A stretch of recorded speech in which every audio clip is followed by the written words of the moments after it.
Wow, sorry, haven't done that for a while. I had myself muted. This is Jamie. It is March 26th, and welcome to SciFi Vision. Thank you if you are here today. This is our first episode of what I've decided to call Crimson Justice for Daredevil Born Again.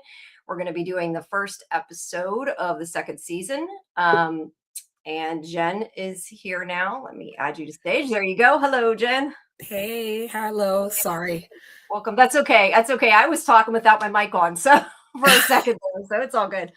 I know we might have some new people tonight, although I'm not sure if they're here yet. Sometimes people seem to drop in a little bit later. But if you are here, thank you. We appreciate it. Please make sure you like the video, hype it if you can, subscribe to SciFi Vision, and if you're not a member of our Discord, please make sure you join. I put the link in the chat. We like to have watch parties like we had just right before this in order to watch the episode.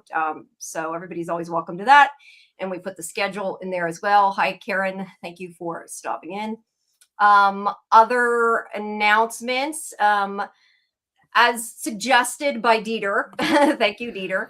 I do have memberships for the channel now. I've added emojis and stuff. I'm building it up, but I'm going to put some announcements coming through the that first, such as some of the dates we have coming up for From stuff. Because I have not yet announced all the different From guests we have coming for those of you from the Fromily, but we do have a few that I will be announcing soon. It's just so early. I kind of hate to announce it so early. But also on Monday, which is the 30th at 7:30 Eastern, we have Axel Whitehead, who plays JT James, aka Hellfire in Marvel's Agents of S.H.I.E.L.D. He's coming to be our special guest for our Spotlight episode. Let me bring Scarlet in here. Hello. Does everything look okay? Yeah, you're good. Hold on. I'm gonna delete your video there so your picture shows. Hey B, welcome. I was thinking about you earlier. I was watching a recap and I'm like, if you thought this episode was violent, because it's been a lot worse. But anyway, it is. It's a very violent show. Hold on, I gotta turn my volume up. But as I was saying, we have Axel coming on Monday for our first spotlight dealing with Agents of S.H.I.E.L.D. But obviously we're finally starting Marvel stuff. We might have a Daredevil guest coming up. I'm hoping. I don't want to announce that and jinx it, but that would be coming soon as well. And then probably the following week, I don't have an absolute date yet, but we also have James Paxton coming for S.H.I.E.L.D., who played young John Garrett. So he will be coming as well pretty soon. We're always trying to add people. So yeah, that is the rest of my announcements, or all of my announcements, I guess, at this point. But thank you, everybody who has joined. And yeah, like I said, please like the video and subscribe. So, hi, guys. How is your Thursday going? I feel like it's been a long week. It has. It's been a long week. Do you have spring break coming up, Scarlet? Yeah, I do. And I will be enjoying it when it happens. I feel like there's so much to do before spring break, and it's almost not enjoyable. Like, you're looking forward to like spring break, but there's just so much to do. I've been so busy this whole week. Yeah, I understand. Yeah, I'm just worried it's going to start storming again. It was storming earlier, so if by chance you guys do lose me, or if it starts lightning and I have to turn off my computer, that would be why. But it seems to be okay now, so hopefully it is. All right. Well, so this episode is called The North Star. Let me get my pictures out here. Now, for anybody who, since this is our first of the Daredevil shows, I will say, I know, Scarlet, you don't watch much Marvel. I'm somewhere in the middle. I have watched S.H.I.E.L.D. and I'm getting caught up on things, but I'm not like super knowledgeable, especially in the comics. How much do you know Marvel, Jenn? Because I know you know a lot more than I do, at least. So I know a lot and I've watched a lot, but I always get things confused. My husband, though, is a huge, like, Marvel, DC, knows all of it, read all the comics, has gone to every Comic-Con in New York City since their first one when he was 15. So he knows it all. Him and his friends talk about it. The collection he's got is crazy. So I always reference to him, and he watches. So, and I know a lot, especially being married to him, but I've always loved it and been so intrigued. And I myself knew about this in comics when I was little as well. So I do know a lot, but again, I have forgotten a lot. So That's okay. Like you read the comics too, then, not just the okay, that's what I was gonna say. Yeah, I've seen comics, most of the movies. You have, Scarlet? I didn't realize that. That's cool. Oh yeah, I was gonna talk, and then all of a sudden you asked Jen, so I was just gonna. Sorry. I know you hadn't watched the stuff, okay. so I assumed you hadn't read them. Go ahead, Scarlet. No, I mean Legion is not. Well, yes, Legion. Legion is Agatha alone is not. WandaVision is not. Okay, so you've read some, but I think I just figured you hadn't watched. No, I mean I've read some of the comics, like some of the Marvel comics, but like 10 years ago. Okay, fair. So I remember little bits and pieces. All right, but you're not as caught up on the MCU. I have watched, I think, all the movies at this point, but not in order, and a lot of them were a long time ago. I just started getting into it recently, which is why I've started going back to them. And that's because of S.H.I.E.L.D., because I fell in love with S.H.I.E.L.D. But such a good show. It is. I've also seen the first season of Jessica Jones. Oh, amazing. Jessica. Did you watch the first of Born Again, Daredevil, Scarlet? You watched at least that, or no? Well, I was having troubles, Jamie. Like right. I like Moorhead and Benson, you know, as you do. Like I like the Endless and stuff, but I only saw like about 20 minutes of each of those because I'm gonna put the app up eventually on my laptop here, but you know, my other link I had wasn't so good. Okay, well that's my fault. I never followed up with you. It's like I said, it's been a long week, but maybe we'll watch. But when I saw those 20 minutes, yes, it was violent, but I also saw little like bits and pieces of Moorhead and Benson throughout. You know, like their style, their particular style. Okay. Well, if you have any questions, ask Jen. That's funny. And Scarlet, I watched all of them. I don't think it was hard because it's one of these shows where they explain the plot to you 2 or 3 times, so I'm good. They did at the premiere. They explained a lot of it, but this show does have a lot going on. And the other thing is, which some of I won't remember. I know that Daredevil has crossed over in like almost every series of all the new ones. Like Hawkeye. Wasn't like Hawkeye and Loki. Hawkeye, Echo. I think he was in Echo. Yeah, he was in Echo. And all the Defenders, the whole Defender series, Jessica Jones, Luke Cage. She-Hulk. So yeah, he's been in all of them. I don't know how you guys feel, but did you guys watch the Netflix version of Daredevil first? I did not. I watched it after, and I still have, I think, like part of a season left because I watched the first season of this new show, and then I watched S.H.I.E.L.D., and then I decided to go back and I watched the first 2 of Daredevil and Jessica Jones, and then I got to Luke Cage. And then I couldn't get into Luke Cage. And then honestly, with everything going on, I just never got back to it. So I need to finish the 3rd season of Daredevil at least. But I have seen the rest of it, and I have seen this series at least. So I'm pretty good on this show, but not as good as I'd like to be. Let's put it that way. Go ahead. Then you might go, does the movie with Ben Affleck, does that count? Oh, no. One with Ben Affleck as Daredevil and Jennifer Gardner was like Elektra, and then there was a spin-off with it. That doesn't count. No, not really. And it wasn't done. I'll be quiet. The only thing good about that movie is Jason. Does your husband not count them? That's what you're saying. Not as canon. No, it's not. They were pushed these underneath the carpet. Yeah, that's all I'll say. No, I did like was out, but I wasn't a huge Marvel person, so I think for a while a lot of people that knew a lot of the source material when it came to comic books, even for The Walking Dead and a lot of the Marvel stuff, for like a good 15 years, a lot of people wanted to take like creativity rights and like change things around and add their own twist, and they really disappointed a lot of fans. So a lot of the stuff that we've seen in the last like 15 years may or may not really count because of that. And I mean, it was great that people got creativity out, but it just, I guess a lot of fans didn't think it was always done well. So now that we have some directors that are kind of, at that Gen X that really grew up with all this stuff, that are like trying to realign things and work things and add in what we know now, especially like AI and other things, I think this now can be appreciated by like people that really do know the comics. So if you watch like the Netflix, like I did, and then this really isn't like season 1, Reborn, and now we're in season 2. To me, it's like season 4 and 5. It's really continuation.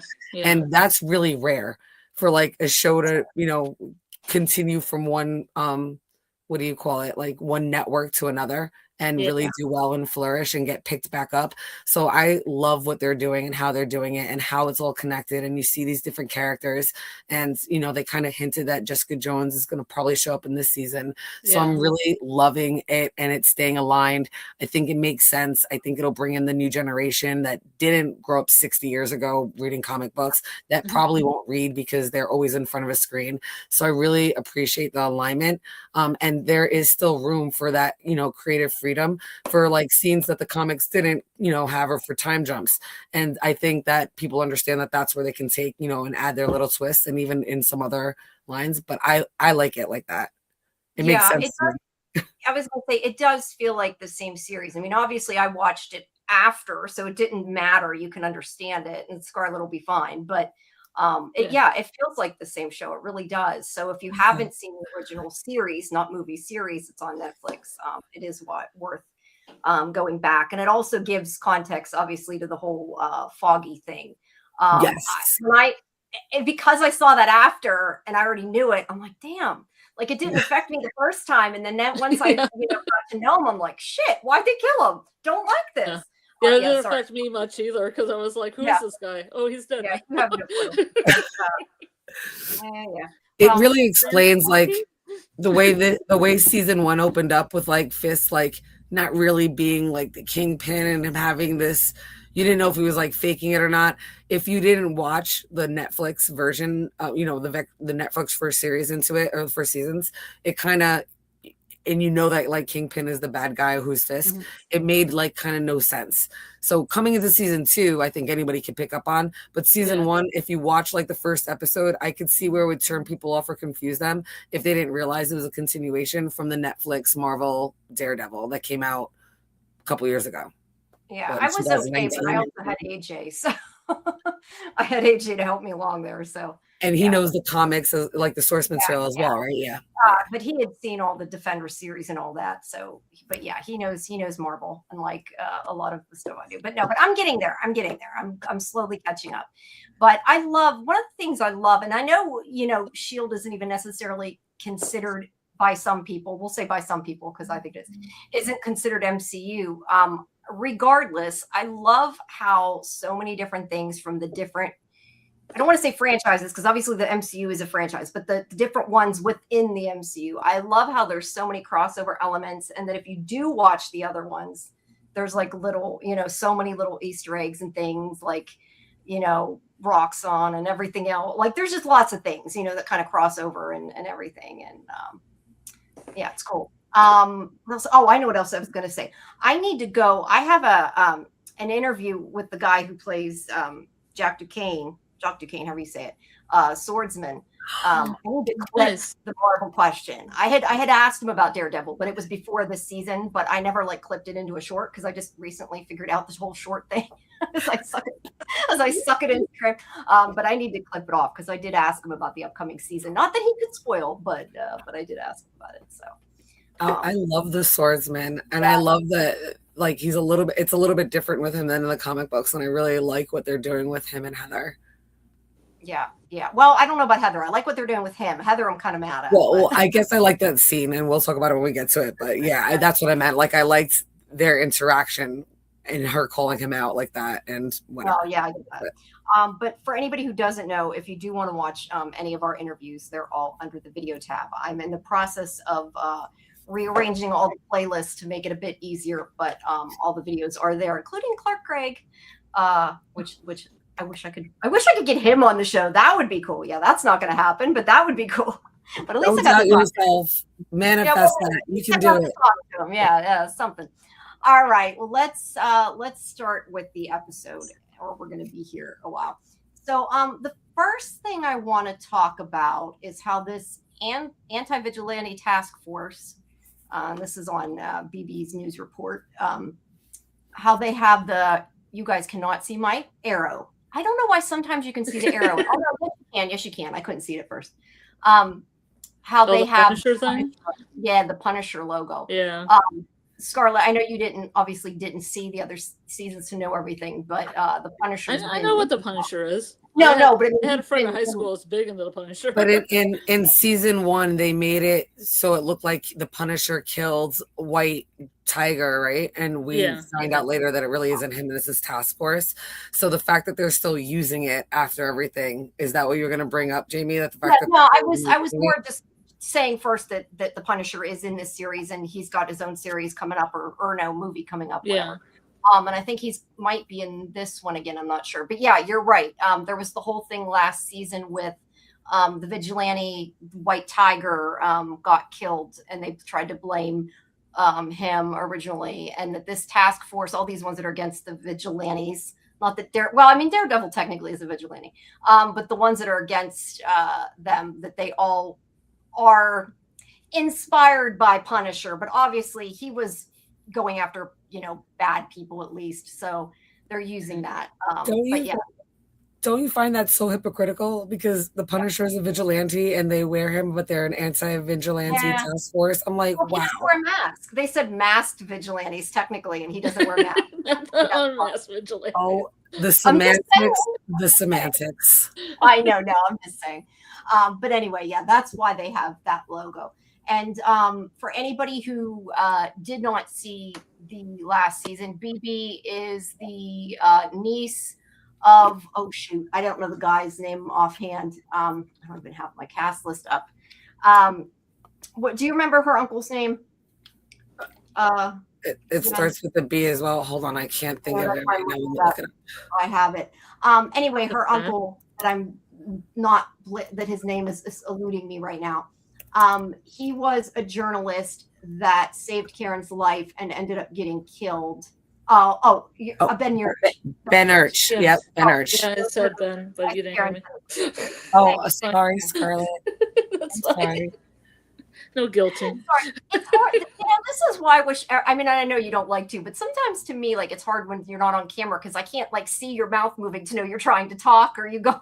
Well, maybe you can make my mouth move on my graphic. I'm not that. I'm not that up on it yet. I at least got a moving Daredevil. Wrong color costume. It's the old costume, but at least got something for today. He's like, nope. He's like, nope, you're full of shit. Nope. I actually love that he's got the new costume. What do you guys think about that?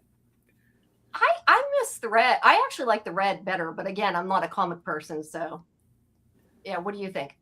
I hate the color red, so I love that he went back to that black one. Plus, I think it just blends better at night. You don't need to have it red. Fair. That's fair. What do you think? Did he just spray paint the old one? No, I think the guy made him a new one. I'm guessing. Oh, okay. Because I thought there was bits of red showing through it. There is a little bit. There is. Yeah, it's like I think red underneath part of it. Did he get his horn back? I didn't notice. Now that I think about it. Yeah, he's got his. I'm pretty sure he's got both horns, right? Because remember, it was off from season 1. He put both horns back on, right? Yeah, I'm pretty sure he put both back on. I forgot to look for that. I meant to, and I forgot to. I think that's. Karen's like, I didn't even notice the show's so dark, always in shadow. I can barely. Well, that's why the red helps a little bit. Hey, yes. Look, it's supposed to be dark. He can't see. You shouldn't see. And I'm being sarcastic. Yeah, but it doesn't matter. He doesn't need to see. He's blind. All right. Well, at any rate, my point is that BB is the niece of Ben, was what I was getting at. And that's she's obviously a reporter too. Okay, so we start out with the ship, the North Star, which is transporting weapons. And by the way, I was going to say I like those little film insert things. Before you're done. No, go ahead. What about them? No, I was just going to say I like them. I thought they were really interesting. Especially the one that kind of looks like Anonymous V's for Vendetta kind of thing. Yeah. Yeah, I like that. That is cool. Whoops, somebody's beeping me. So I was also gonna say it makes it feel a little icy, if you know what I mean, like ice. yes, Like, yes. I'm sorry, cold, like a blizzard, like icy. No, they are really doing that a lot this season. Not that they didn't last year, but more so this season. Yeah, I know it's in the comic books, but it seems very topical. It is very topical. You're correct. So the ship has weapons on it, and he is trying to not only get the weapons back, but also make sure people know Fisk is the one who is responsible. And I took way more pictures than we needed. So he goes down and he starts beating the people up, as he does. And then the captain and the first mate, well, actually, I think it's the captain that says that they have to sink the ship. They've been told if anybody got on board that they had to take care of it, and they know they'll kill them if they don't, although they're going to kill them anyway. So they were probably, because the one guy's like, "There's our men are down there." Yeah, you really wouldn't have made a difference. They're going to kill you either way. So yeah, but we get a fight scene right off the bat, and there's a lot of like really great choreography in this. I just want to say I do appreciate, and I wish other shows listened to this, that these shows came out like a year apart, even with lots of effects and choreography. Just saying, they can do it. I have to agree, absolutely. And this fight scene was really sick. All of them in this, they've been doing so well with it, and they pump it out. Yeah, they do. They do. But he does find the weapons. Unfortunately, he does not get a chance to do anything with them because they're going to sink the ship. So what he does, I think I have a picture of it maybe somewhere. I have too many. Nope, not yet. He puts, I thought I had a picture of it, but he takes the watch off of one of the bad guys that's down there. And he puts it inside the weapons case so he can go find it later and track the sound, I guess, was the point of that. Yep. Hey, Trey, welcome. Hey, Tres. All right. So, yeah, it's going to sink and he has to get up.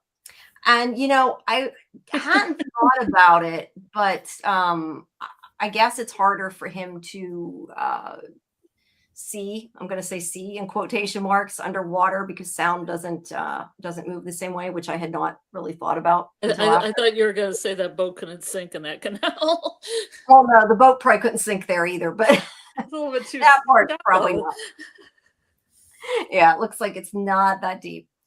B says, I hate when a show is dark like that. I like to see things. Yeah, a lot of these shows are really dark. I find myself sometimes turning off some of the the HDR or whatever sometimes.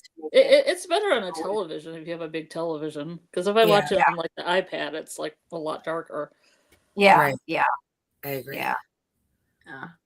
All right. I lighten it on my TV. I like change the brightness and I mess with like all the picture stuff. Yeah. I've done that a lot. All right. So he comes up through Josie's. Man, I just got my tooth fixed and I've had a toothache since they screwed with it. And I swear it's worse. So if I keep like messing with my face, that's why it was bruised after I came home the other day. But now it's just sorry to hear that. Yeah. It's hurting because I'm like, why is it hurting so bad? I think a lot of times my sinuses just like they make my my migraines worse. I think they make the teeth worse with the pressure doesn't help. Put a tea bag in your mouth, like a regular tea bag. It's got like natural numbing properties to numb. You have the little string hanging out, but a tea bag if you it. Yeah, I have lots of different numbing things that I can try too because I get a lot of ulcers, but not usually toothaches. So we'll have to see. But anyway, if I'm like going and making weird faces, that's why. It's like irritating right now. So anyway, he goes in through Josie's. I guess he's living there now. I was a little confused, but I remember now he had lost his apartment when he died or whatever. Although that was, I think, that might have been in there. See, my timeline in my head is so mixed up because like I said, I watched season 1 of this and then I went back and watched the original series. So it's really mixed up. I remember at one point he lost his apartment when they thought he was dead, but I think that might have been in the other series. So I don't know. He's not in his expensive New York apartment right now, apparently, was what I was getting at. He's, I guess, living above or whatever, Josie's. Yeah, he lost it like in the last season. He was trying to get a loan and he put like everything into the business when he went with Kirsten. And then when he had to go, when everything happened and he got shot, he lost everything. Remember, he took the bullet for Fisk. So he was already losing everything. Okay, that was the series. I was thinking that was the other one. Yeah. Why didn't he just let him die? Why do they have to? I said, I'm like, why would you save this son of a? Let him die, dude. Just let him die. He wasn't even really back with Heather. I don't know why he did that. Even like the Punisher like commented like, what the hell is wrong with you for doing that?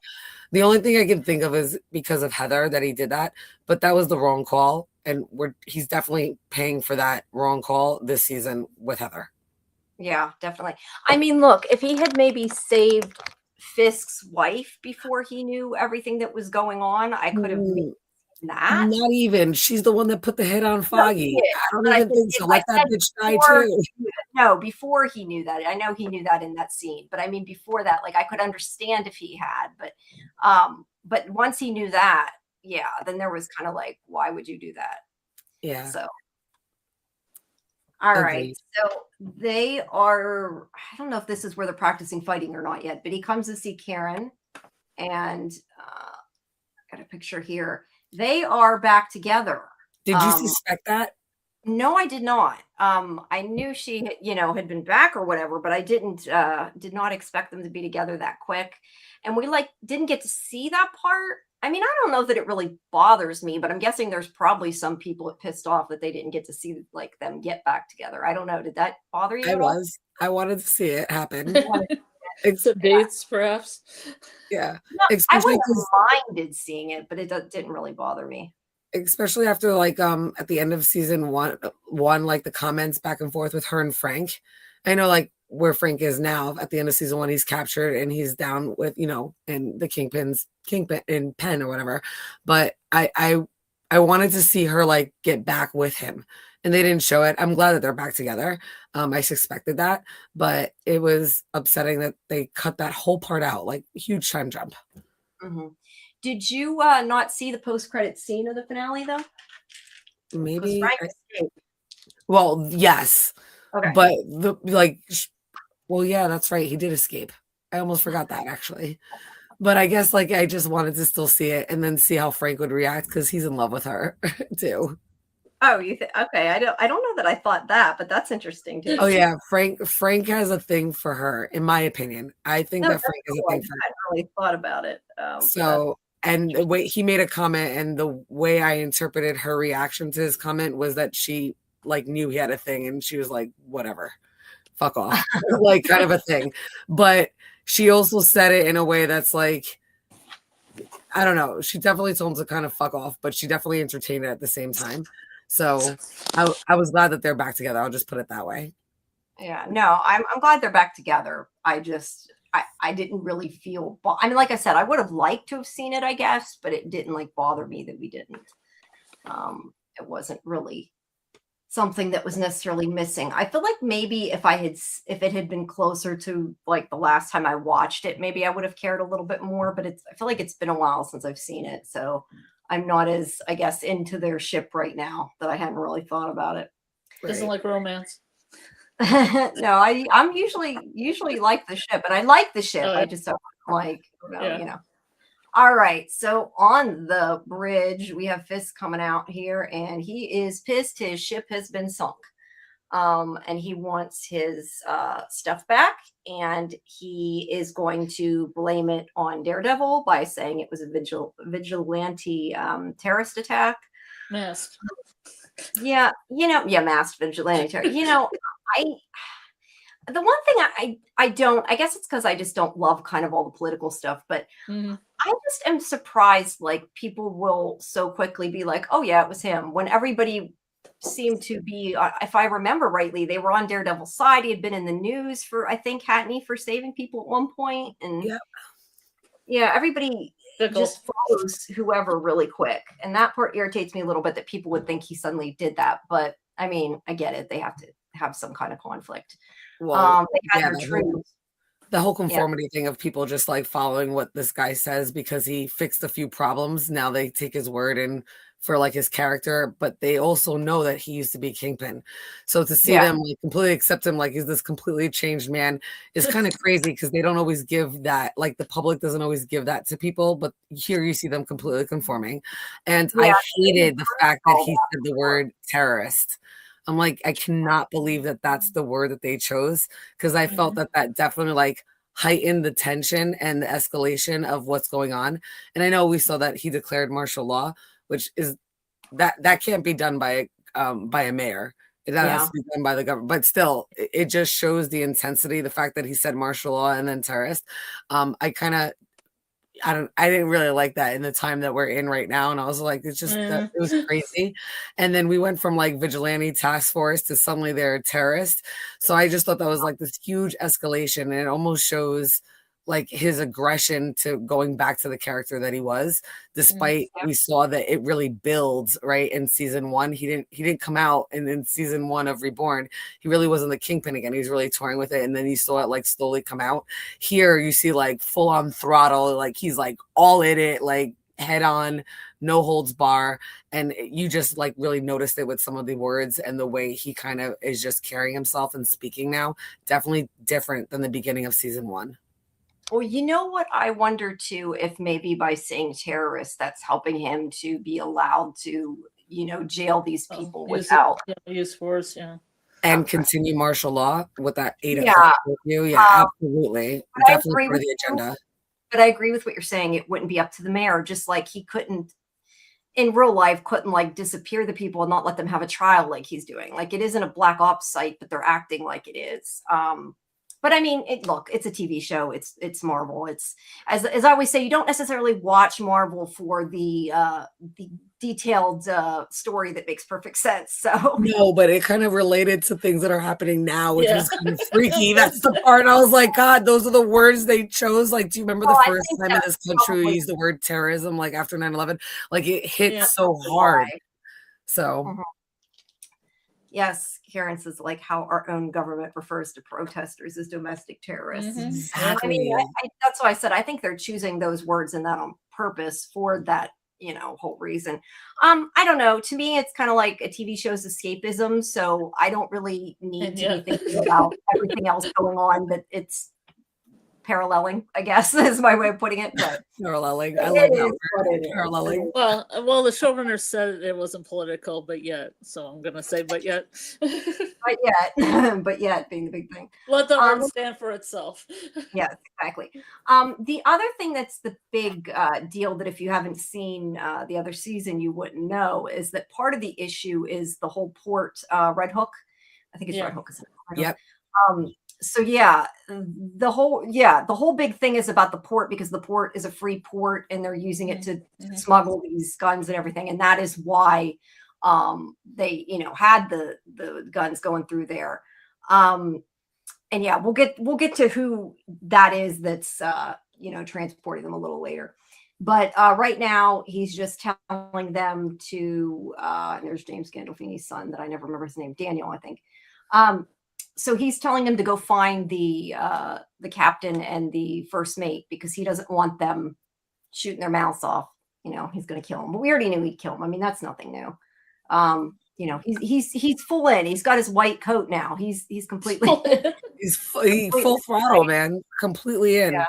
I was going to say, I do like the use of the red, white, and blue in the show. Yes. Yeah, they do have a lot of that. Fun fact, Red Hook is like 20 minutes from me. I live in Poughkeepsie, so it's like right down the road. I've been up to Red Hook many times. So now I want to go up there and like see where they film, see if it's anything like where they are and see what's up there.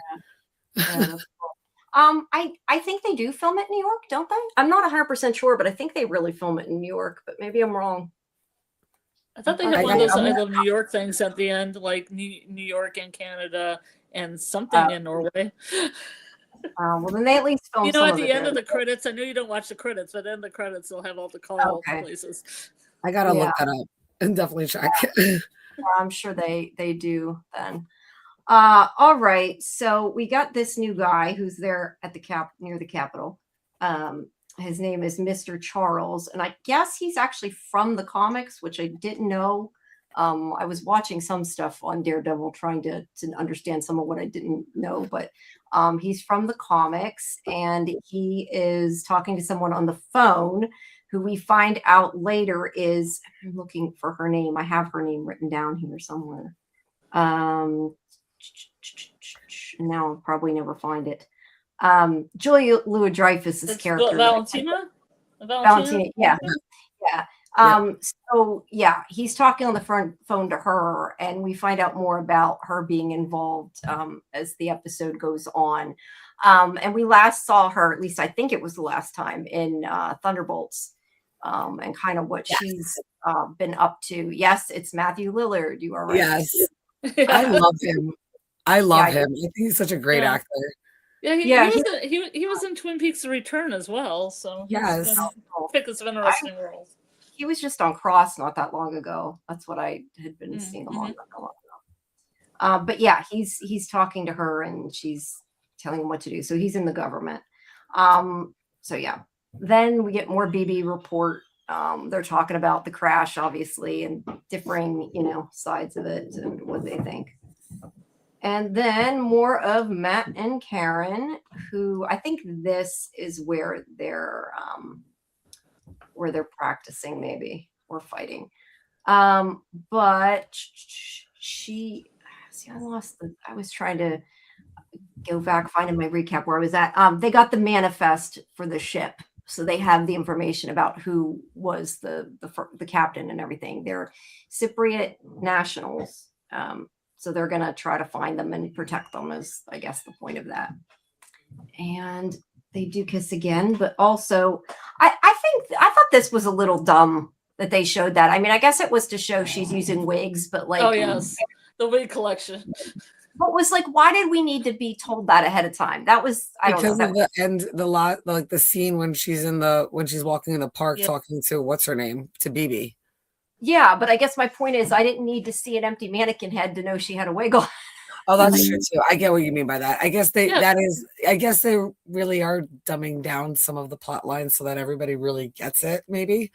Because that is a little redundant in my opinion, because you get it, but some people don't catch on. They're not like deep divers like us, so they might not have caught on. But yeah, I see exactly what you mean. Like, it's kind of redundant, but I think it's for like the younger audience that doesn't pay attention for more than 10 seconds. Yeah. Well, it's a nice aesthetic shot. It's a good aesthetic choice. Yes. Yeah. I mean, it breaks up all the orange in this room. Yeah. And even the shadow, the silhouette. Orange. Yeah, that was cool. But I was going to say, it was also cool that they went like right into his bald head, Yeah. I know that was kind of funny. Yeah. That's why Moorhead and Benson are geniuses. Yeah. All right. So we meet movie match. We meet these two guys. I think that the captions were wrong. I had intended to look up the guy's name, and I didn't get to, but nope, the wrong one. This guy who is Mr. Gomez, and then the Attorney General, which is this guy. I think his name is Rudd or Rude. It was, like I said, the captions it looked like it was Steve Rudd, but like it was ran together, so it was hard to tell. But he's the Attorney General. And they are there to tell Fisk that they don't agree with the mandatory life sentences for vigilantism, and that none of this should have happened without the governor's approval. And they're pissed at him. But he just is like, oh, we'll bring the culprit to justice right away. And he pretty much, hey, Kimberly, he pretty much ignores what they say. And there's Buck there. But before they can really do anything other than just act mad, this is where, and there's Sheila, this is where Mr. Charles comes in, and Sheila's like, I don't know who the fuck you are. What are you doing here? You're right. A mayor can't do that, which is pretty much what they're saying. You don't have the authority to do that. Right. Exactly. But he comes in, and he's like, not so nice to Sheila. And he's like, oh yeah, I'm here on purpose. And he's like, going to tell them that they're going to listen, because they get, or not they, the Attorney General gets a call from, as you said, Valentina De Fontaine. Yeah. saying that, I mean, you can't hear her, but he says her name, saying that they're going to listen to him. And she's what? Is she CIA or what exactly is she? I'm not sure what branch of government she's with. That was my question. Whom? Valentina, Mr. DeFontaine. She. I don't know what. I just wondered what branch. I mean, she's government. Isn't she like a congresswoman? Is she a congresswoman? Okay, I wasn't sure. I think she's a congresswoman or a senator. She's one of the two. Okay, I was thinking she holds a position in Congress. I'm not sure if she's a senator. I can't remember if she's a senator or a congresswoman. Okay, I'm not sure why I thought she was thinking she was CIA, but either way, she's yeah. So I guess apparently it sounds like that she's maybe the one that was shipping the weapons. It's not. I don't know. It wasn't clear if she was doing that or. I mean, I think she's obviously letting this happen. Yeah. See, the head of the CIA. See, that's what I thought. I thought she had something in the CIA. And then I guess I think she's gathering. I'm sorry, maybe because I know too much. Maybe I shouldn't. At this point, she probably is the head of the CIA. I'm so sorry. I apologize. Oh my God, stream. I am so sorry. At this point, she is the CIA. And she's mounting money for a campaign. I was going to say, I was seeing, I hadn't actually seen the preview yet, but the Spider-Man New Day thing is implying that already. So if you've seen the preview, you probably already know that. So that's okay. Yeah, I'm okay. I'm so sorry. I'm so sorry. People read the comic books. If they don't, I mean, it's kind of hard not to sometimes. I thought I was going to slip up and tell how somebody dies or something, like what? Yeah, don't do that. No. That would be bad. I guess I kind of leaked where it's going, but right now, currently, she's the head of the CIA announcing money for a campaign. Karen says she was director of S.H.I.E.L.D. She was the director of S.H.I.E.L.D. for a while. I mean, obviously, Coulson was right after Nick Fury, but I didn't know she became S.H.I.E.L.D. director after. But then again, I don't remember a lot of the movies, so. I didn't remember that either. Thank you, Karen. And like I said, I confuse things or forget things all the time. There's just too much going on in my life to remember all the Marvel stuff. My memory is worse than yours, so. Maybe that's comic Valentina. Karen says, yeah, I don't know. I only know the stuff that's S.H.I.E.L.D. from the series. And I know, when Coulson was and when Coulson wasn't. And that's about the extent of what I know about it. Yes, it's Julia Louis-Dreyfus's character, Kimberly. You're right, it is. That's what we were talking about. And she's, that's the thing too, is if she's okay with all the gun running and is she okay with the gun running or just okay with they say they're okay with everything, but I'm wondering if she's just more okay with the vigilante thing, because right now she's backing the new Avengers. That's what confuses me. Like, I don't know if she's bad or good, or if you're not supposed to know and she's somewhere in between, I guess. You're not really supposed to know right now. Yeah, all you know is that she is greedy and she's trying to mount money so that she can get power, so that she can make a move, because she knows things are not stable and she'd rather have a say and have money to back it in order to direct where things go in this world. All right, that's fair. Kimberly says she thinks that she's just afraid of Fisk. And she works for the New York government. I don't know. She's been shady from the beginning. Right. So I'm not sure. But she says she wasn't CIA, but Matthew Lillard's CIA. Okay. Right. Well, Matthew Lillard seems to be CIA. Yes. But I didn't know. Yeah. I don't know. At any rate, she's shady. So we don't know what she's okay with, not okay with, likes, doesn't like. Either way, she's saying it's okay. Whether she's saying it because she's scared, I don't know. But she's saying it's okay. And then we see that Karen is wanted for helping Daredevil. And we see her in this that's the wigs. The wigs. I don't know what it is, 7-Eleven, whatever type, like, little convenience store it is. She's in a wig. And she's in a wig. In a wig. Okay. So then we go to the Jack Duquesne story part here, which they've brought him out into this interrogation room that looks more like a cell block. Like I had said last garage. Yeah, it does kind of look like a garage. But what is up with the vice that's on the table? Like, he even looks at it really weird. Like, what the fuck is that there for? Seriously, that vice was scary, and I was like, "What the fuck kind of torture? Where are?" And then he said, "I was like, where are they?" And as soon as I said that, he's like, "Where am I?"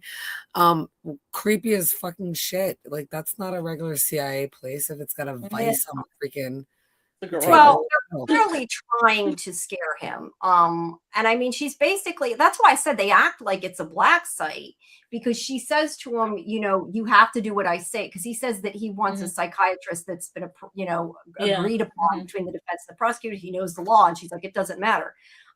She's like basically saying, we can disappear you and make you never even get to trial if we want to, which again, in real life, you can't do.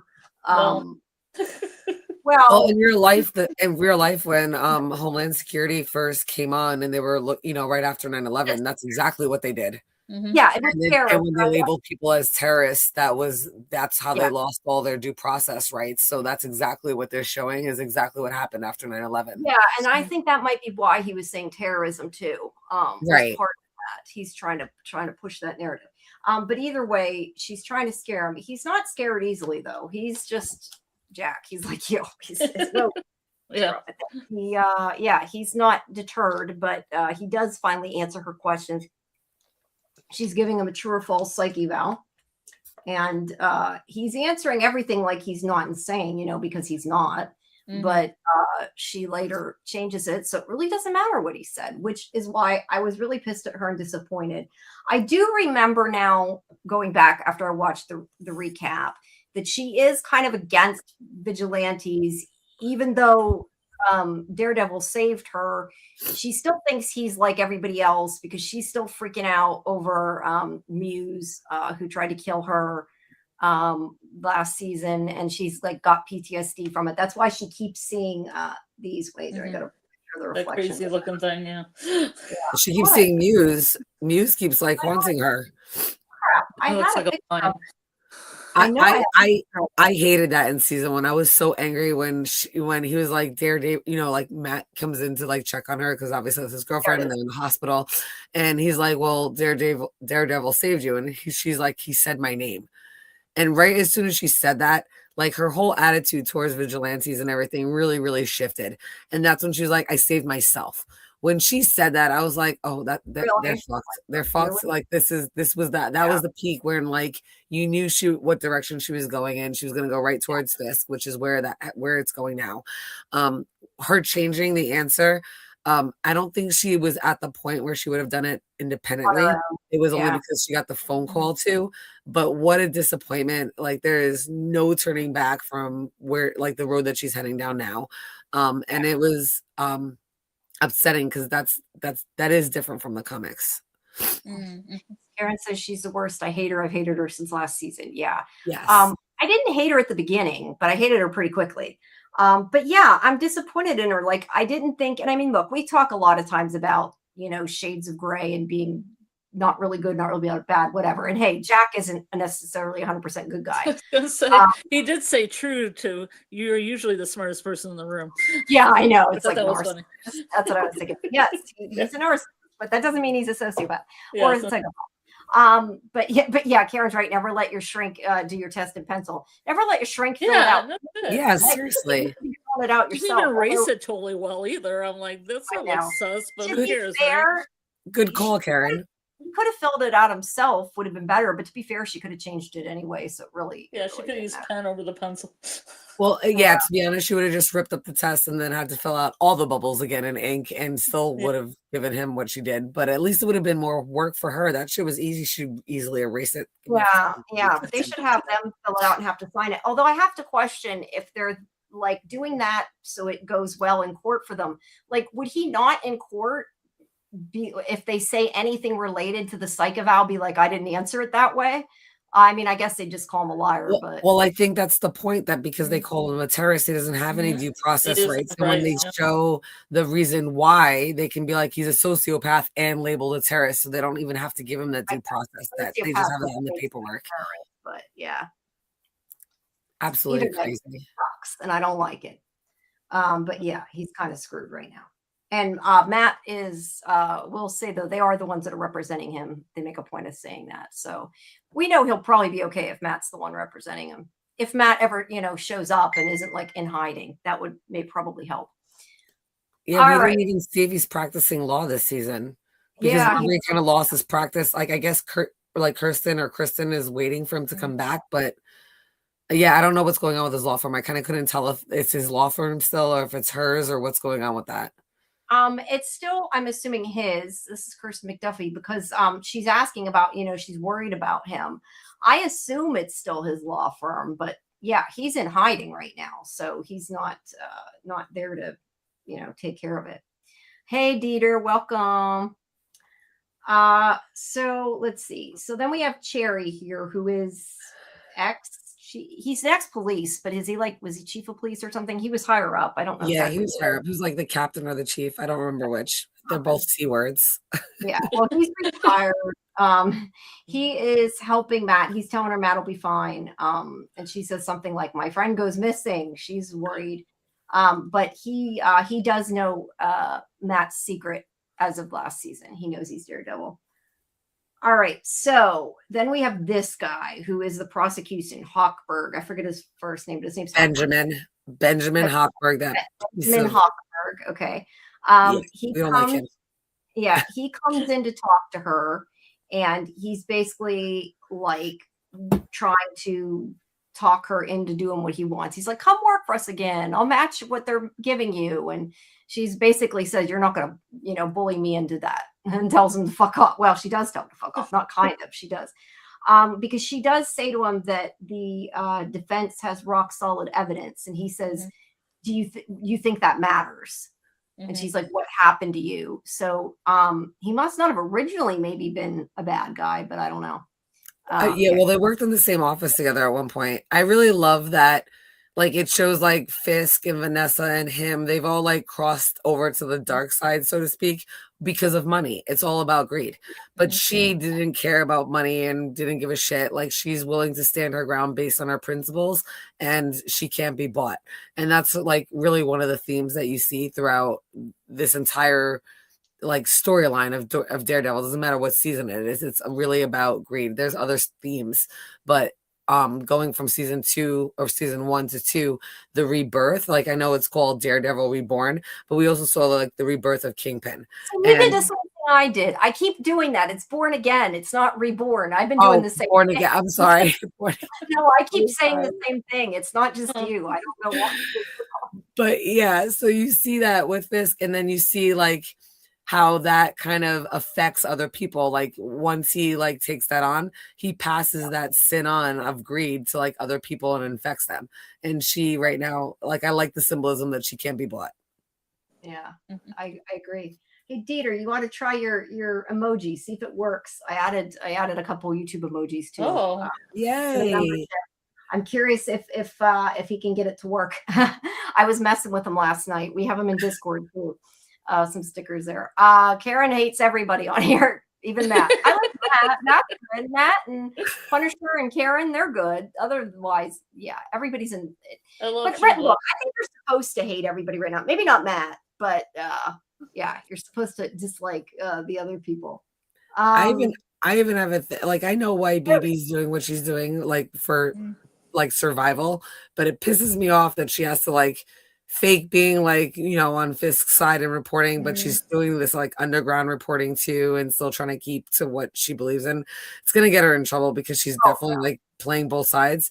But I hate that. Like you see here, like Kristen has no problem like standing her ground, and she doesn't have to worry about her survival. I mean, I guess ultimately she does, but not directly, where like BB can't. Like that's a direct violation because she's messing around with, what's his face. They asked her.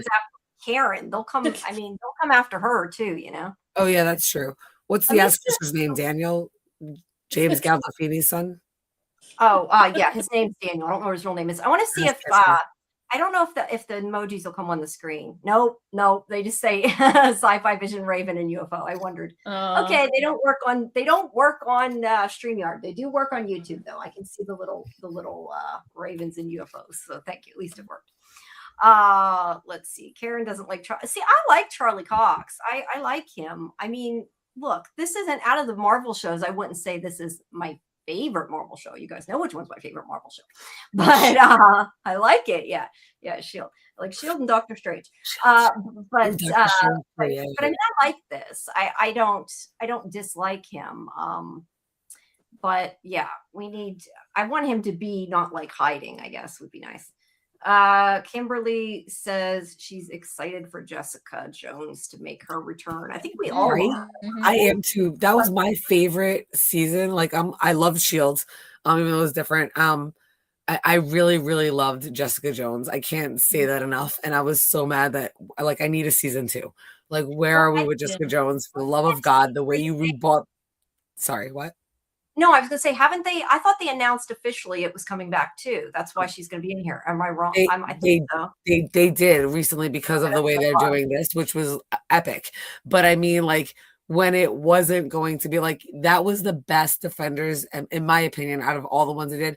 Like, I liked Luke Cage, but it was hard to watch the actor that plays Luke Cage after seeing him in Evil, and some other shows. It was hard to see him as Luke Cage.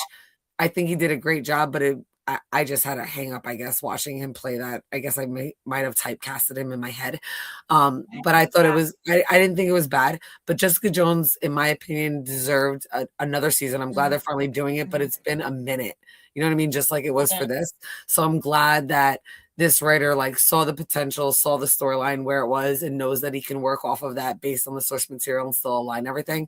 So I'm so thrilled that Ritter's, whatever her name is, I know she's Kristen Ritter. Yeah, Kristen Ritter. I'm so glad she's coming back. I thought she was. I loved that season. I thought it was like the best out of all of the Defenders. I really, really did. And I'm so glad. I can't wait to see her in the season because I know she's going to be in Daredevil. I like Luke Cage on her show. I just couldn't get into his show, but I exactly. To be fair, I didn't even finish the first episode. I think at the time I just had stuff going on and never got through it. And it probably wasn't the show's fault because I do like him and I like Evil a lot. I loved Evil and I loved him in her season, but his season was hard to get through. And I was like, why is this so difficult to get through? But I watched it all, but it was difficult to get through. Just like Iron Fist was difficult to finish. I love Jessica with Luke. I watched Luke Cage before Evil, so I instantly loved him. That's fair. Yeah, that's good. I'm gonna have to, try it again. I gotta try it again. That's why I think a lot of people, well, maybe not a lot of people, but at least the fan base, I think is hoping they do the same thing with Shield, and they could. I mean, they could do a new, take another turn with it, like they're doing with Jessica Jones and Daredevil, and that'd be so cool. I mean, it was on for a long time, right? I mean, it was popular, so they could do it. They totally could. And it's on Disney Plus now. So we'll just fingers crossed. Fingers crossed. Fingers crossed, everyone. Yes. All right. Let's see. Back to the photos. I'm losing my thing here. All right. So anyway, she tells him to fuck off. Is the gist of that scene. Yes. Yes. And then he goes and talks to Cherry.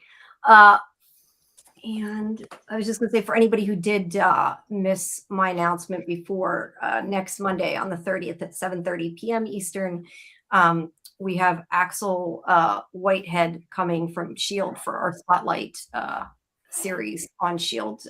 He played Hellfire, JT James. So he's going to be on next week. And then we have James Paxton, who played young John Garrett, is going to be coming maybe the next week. I don't know exactly when, but he's going to be coming soon too. So that's really, really cool. Hey B. Language Captain America's watching. You're funny. Yes, Captain America's watching. Jamie has a potty mouth. She always does. All right. So sorry, I gotta sit up. God, it's getting hot in here. It's freezing in the house, and then I shut my door so I can hear to do this. And I'm like, God, it's hot in here, and I can't turn on the air conditioner, but I'm dying. All right. So he goes to talk to Cherry here, and this is where he tells him about Fisk, and they talk about, exposing him and kind of what is expected. He asks about Kirsten. He says something about not wanting to put her at risk. And he's like, what about me? And he's like, well, you're old. I thought that was great. I love that. I did too. Yeah, that was great. But he does say that he's been a target for a while. He's never let him down. So yeah, he depends on him. But they are going to, he gives them the information about the captain and the first mate, as we said before, because they're trying to find them so they can not just protect them, but also get the information out of them because they know about the ship. So they want to get that from them. Also, by the way, I like how that tree's there. I know it isn't like part of the thing and it's just a tree, but it looks cool. I like it. Excellence in filmmaking. Yes. All right. And set dressing too. All right. So we have this woman. I don't have her name. I don't know that it really matters, but she is Greek lady. Yeah, the Greek lady. A Greek woman. She is the one who is protecting, trying to protect the captain and the first mate. She was going to smuggle them out of there.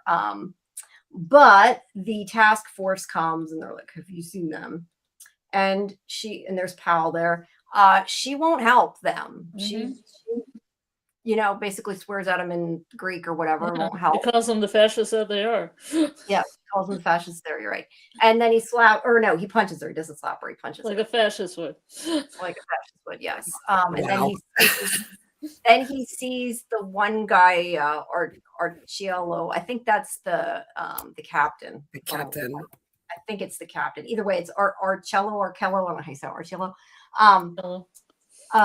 Is the one that runs off, and they follow outside and they do arrest him, and he will probably never see the light of day again if he's even alive. So he's done. They can't get to him. Then we have this thing. Now I wanted to talk to you guys about this because I guess the point is sarcasm, but I just don't understand that he would release this, because at first I thought it was supposed to be something that BB was releasing, but clearly it's his voice. So he's making fun of himself, I guess, by saying all the things that Daredevil is saying he did. Therefore, he's saying he didn't and is being sarcastic, and it makes it funny. I thought this was weird. I don't know. What did you guys think about this? I thought it was propaganda done by BB to almost mock like the anonymous that we have in the real world. Like a lot of anonymous always like threatens them. So that's how I saw it as. So we saw like BB doing the clips for Fisk, and this is like BB's underground way of still being able to rebel and bring out the truth. So this is her propaganda take, and it's, like I said, being used the way we've seen anonymous in our real world. I loved it. I got it right away. I was like, oh my God, it's just like anonymous. I guess my question is, and I think it's because I'm putting too much into it, is that it's his voice.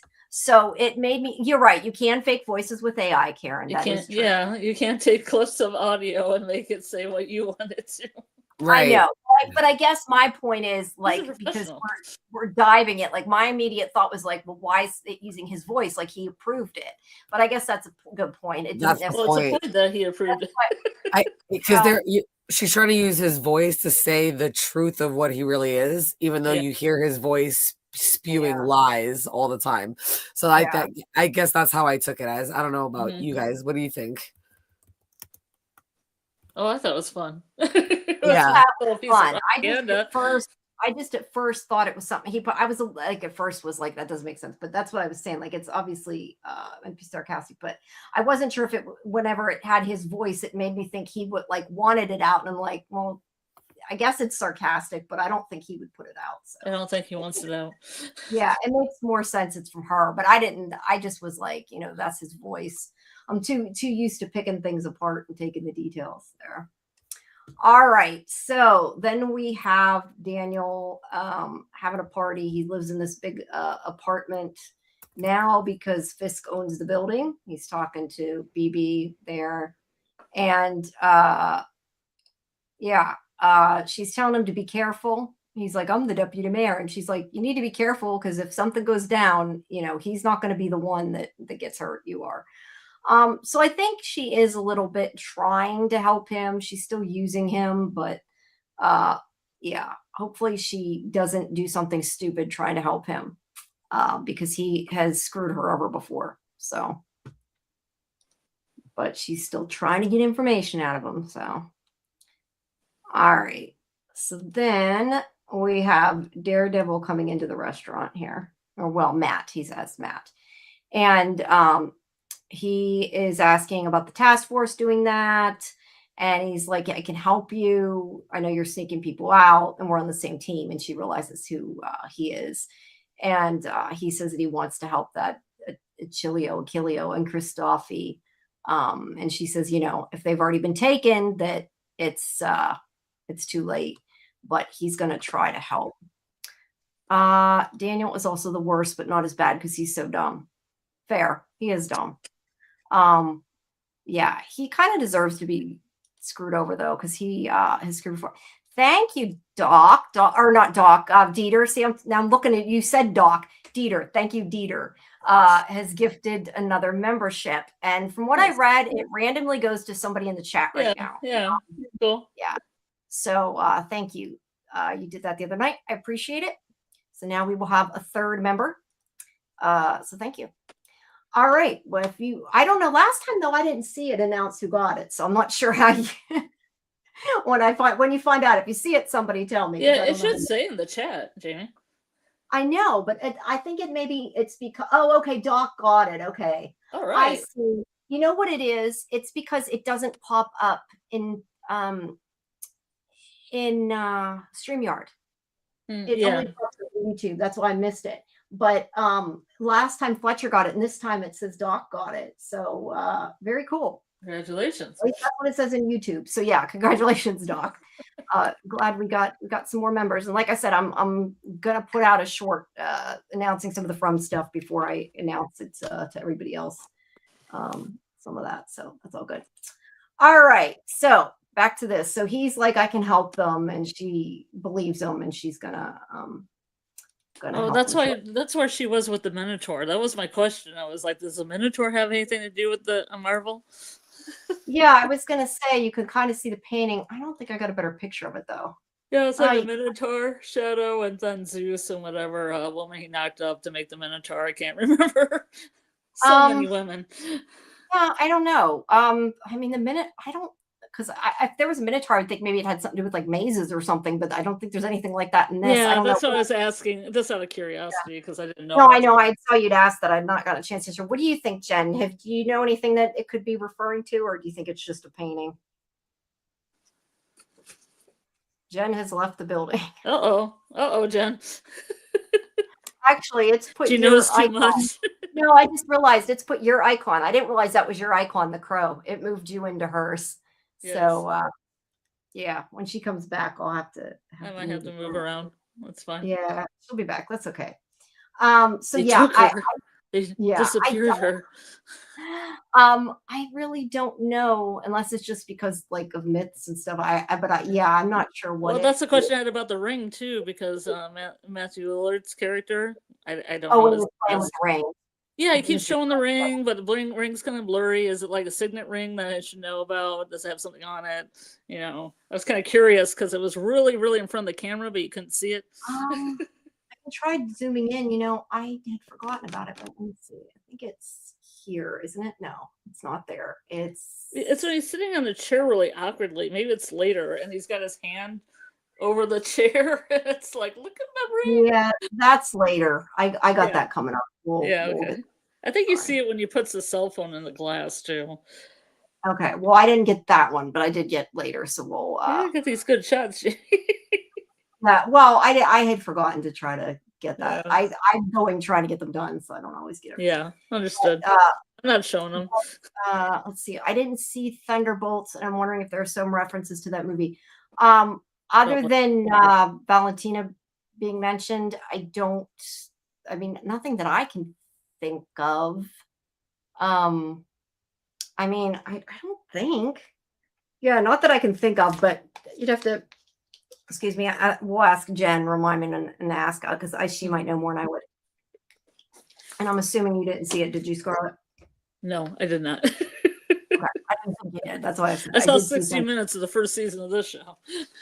Okay, yeah. And my knowledge of comic books I read 10 years ago. Yeah. No, I'll have to help you with that. I thought you'd gotten it fixed. I didn't realize you didn't. That's my fault. That's my fault because I didn't do it. Oh, okay. Well, then it's your fault now. The app, but I had to change over to my laptop, and I had some stuff to do with my laptop before I put the app on. But I did end up watching this episode through alternative means. It's okay. It's okay. And it was all there, everyone. It was all there. Karen says you said you didn't miss much. It wasn't great. I don't know whether you're talking about this series or about Thunderbolts. I liked Thunderbolts, so I'm hoping you're talking about season 1 of this. I liked Thunderbolts. All right. So anyway, we have Powell here torturing. Yeah, I don't like actually, torture scenes. no, I don't either. This is that Greek guy. Archuleta. Oh, I didn't say Greek Archuleta. guy 1 Anyway, or Greek yeah, guy the 2. Greek guy number one. Greek guy number one. He says he just did what he was told. And was it you that said something about it made you think of Yeah, Sarah? because it reminded me of Sarah for From. I was going to say somebody said something about Sarah. I could remember. Yeah, it was like I just did what I should. They, you know, what they told me to do, what I should do, because I wanted to go home. And I'm like, oh, poor Sarah. He did what the voices told him, right? Yeah. Did what the voices anyway, told him. but Powell starts beating him up, and he does get him to admit that Daredevil was there, which is, I guess, what they wanted. I'm not sure how that really told him anything, but as I said. You can like Thunderbolts and it could still not be a great movie. That's fair. That's fair. Yeah, I mean, compared to some of them, it wasn't the best. Yeah, I felt like they were feeding it. I'm sorry, Jamie. No, go ahead. Go ahead. No, I thought they were feeding him stuff because he was like, it was like a devil. They're like Daredevil? Say Daredevil. Say Daredevil. Yeah, they were. That's a good point. They were. Because what they do usually when they're trying to get information out of somebody. Put words in their mouth. Let me see something. Hold on. Yeah, that's... okay. So anyway, Buck comes over. I had a picture of here, and he's like telling him, beating him up ain't going to help, which really to torture people. It doesn't usually get what you want. So I'm not sure that it would have, but he says, the guy says he just wants to go home, and he says, I think that could be arranged. And I think we knew he was going to kill him at that point, but he says in Greek, I guess. Heaven? You mean heaven? Says, well, his body might be going home. Who knows? But he says, maybe that's what he meant. That's what I figured he meant. But he says, pity, none of this is your fault. That I thought was very strange, because I don't know if it was just more sarcasm, or because of the fact he didn't even say English made me think, like, did he mean it? Like, what was the point of that? It doesn't really matter. I just was a little curious. I mean, maybe he has a little sympathy on the job. I mean, it's a job, and he's got to do it. I mean, he's got a little, sorry I got to do this, buddy, but a job's a job. I guess, but he doesn't seem like the guy. He didn't even give him tea beforehand, which was my problem. Oh, he didn't give him the tea. Yeah, you mentioned the tea and then didn't give him the tea. He did a little Mice and Men thing where he made him look at the river, and then it was like, Or like, I didn't think about that. When you said that, I was going to say, or look at the flowers like I'm walking down. Well, it's the same thing. I think they got it from Mice and Men anyway. Look at the flowers. Well, no, Carol tells the girls to look at they're like young girls, and she tells them to look at the flowers and kills them. Yeah. Anyway, he shoots him quickly. Yep. At least that way he wasn't thinking he was going to die. He didn't expect. At least he wasn't being tortured anymore. Look at the bright side. Yeah, I guess that is a bright side. You're right. Oh, yeah. All right. I wonder if I was going to say to Jen. I was seeing if Jen wrote anything. Maybe she's having issues. I don't know. Might be storming where she's at too. Who knows? Yeah, she's out, man. She's taken. Yeah. I'm wondering if I should. I don't know if I can. I was gonna say I'm not sure how to swap it and also move it. Like the only thing I can do is remove it, and then I'll have to make it a new one when she gets here. So we'll just leave it. It's in the wrong spot. I'll just go out when she comes back in. It reorders it. No, I can even switch it. It's just I just meant it. I thought about the fact it's still there, but people might when your little thing moves. Yeah, but look, it's a little, it's a little blackbird. It's a crow, like your crow and ravens. That's true. Corvids. Yeah. I'm gonna say corvids forever on. True. No, I was just meaning I can move it up so at least it's in the right box. Might make a little bit more sense. So that way, at least, because I didn't think about it, but like your voice thing's moving, and like it looks like you're Jenn, which I didn't think of. So there, now it's gonna be on you. There you go. There you go. There it is. Your picture, but oh well. I wish you could change, like not just have the little circle, and then it wouldn't be so bad. All right. So anyway, my tooth is getting worse. Okay. So we have okay. So Fisk is talking to his wife, Vanessa, and Mr. Charles. I thought I got there. There it is. There's the ring. That seems real obvious ring action right there for me. It does, but you can't really see much of it. But either way, they're having a conversation, and he's like, do I speak in front of her, freely in front of her. And Fisk, that probably pissed him off, you know. But I love Vanessa. She's like, do you try to be abrasive? Like, why not just say, are you trying to be an asshole? Because that's pretty much what she meant. But he's like, I didn't mean to offend you. And he's like, well, you have. Let me add Jenn back. There we go. Now all I got to do is go in and remove Scarlet's again. Oh, crap. That didn't work. Oh, cool. Wait, I think it's gonna, yeah, I think you do got to go out and back to fix it. Okay. It's okay. You can leave. It's Bye, up to everybody. you. I was gonna say you can leave the circle there if you want. I don't care. You just can't see your thingy. Oh, there she left already. I was gonna say it wasn't that big of a deal. So anyway, where was I going here? Wait, let me. Oh, you're already in the right one. So I just need to get rid of this one then. There we go. Well, that didn't work. Oh, well, we'll do it that way. Okay. So anyway, they are offended, and he is pissed about what happened, but Fisk says he doesn't appreciate him grandstanding in his office. And he's like, that was intervention. And he says that the people, there we go. Let me ask Scarlet back here. There we go. Now let me. No, now I can delete you. Now I can move her. No, it's good. It's good. Okay. I just you had to be number 3 for it to work. That's why it wouldn't. Yeah. All right. Seriously? It looks fine. No, it did the opposite. I don't know why it did that. Oh, on mine, I see I'm where I'm at and Jenn's where she is. I think I think the problem is they're not all 3 there. I don't know what the hell is wrong with it. You should ask the chat what they see. Well, I'm putting it back. It's if it's okay. I get too picky about this. I honestly don't even know. It looks fine on my iPad. Oh, well, that's why I'm wondering if it looks good on YouTube. I don't know if it's just not updated. Oh, now, on the StreamYard, I have your avatar on. Oh, now I'm you. Yeah, that's what I said. It keeps swapping. It's like not. No, I have the bird where I'm at, but Jenn's still where she is. Do you want me to come back out and come back in? Wait. Let me hold on. We're professionals here. Let me save it. It should keep you as 2. Why does it keep doing that? That is so bizarre. I don't know why it keeps doing that, but it's going to piss me off because it's not going to work. And no, it's fine. I think we have to have all 3. I don't know why it does not seem to want to. It does not seem to want to. Oh, that is so fucked up. Why is it switched? Let me go back out and come back in. Okay. The thing is it says right now that you're 2. That's what doesn't make sense. I put 2 in your box. So, yeah, you know who they are, Karen, but not everybody does. There, we'll try it, and then we'll so try important, it. Karen. Yeah, I don't know. I really don't know why it's being weird. It shouldn't do that, but it's not listening to me. But she'll come in. We'll figure it out. Okay. No, I don't have an answer for that because I think me to come out and come back in. Let me come out and come back in. No, wait, let me hold on. If she switched and came out and back in, I don't think it's going to make a difference. I think there's something wrong with it. There, it's good now. It's good now. It's good. It's all good.